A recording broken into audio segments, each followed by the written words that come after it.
I'm obviously frequently asked how I decided to do this book, and I write for a website called Kveller. I would write about things going on in my life, and I am a mom of 2 sons, and one of the things I would often talk about is mom stuff like cooking and cleaning and, you know, things like that.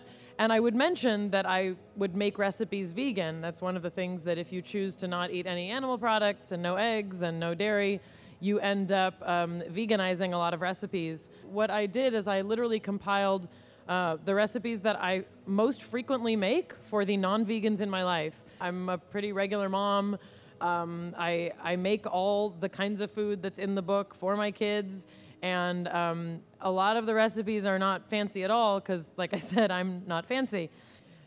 People also ask me, how does, my vegan cookbook differ from other vegan cookbooks? And since Passover starts tomorrow night and we ask, why is this night different from all other nights tomorrow, I will answer why my vegan cookbook is different from others. What I tried to do for the most part was include recipes that don't involve going unusual places or ingredients you've never heard of.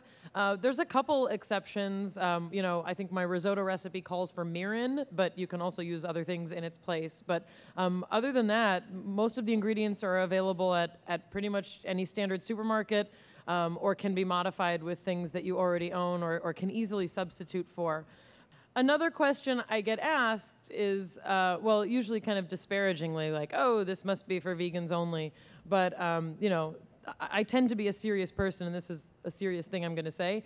Every major medical organization agrees that we should all be eating more fruits and vegetables, more whole foods, less processed foods. No matter if you also enjoy eating meat or cheese or eggs or any combination of those, every major medical authority has advised all of us to be eating differently. Dr. Jay Gordon is a pediatric nutritionist and a pediatrician, and he weighs in on the nutrition aspects. Because people often ask me, like, are you sure you're healthy, and are you sure your children have all their teeth and all those things?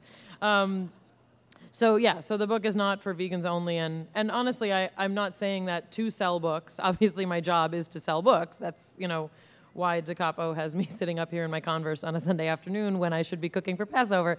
But I was really happy to be able to share these recipes that, like I said, are very easy to make and also generally taste good. At least that's what the non-vegans that I make them for say.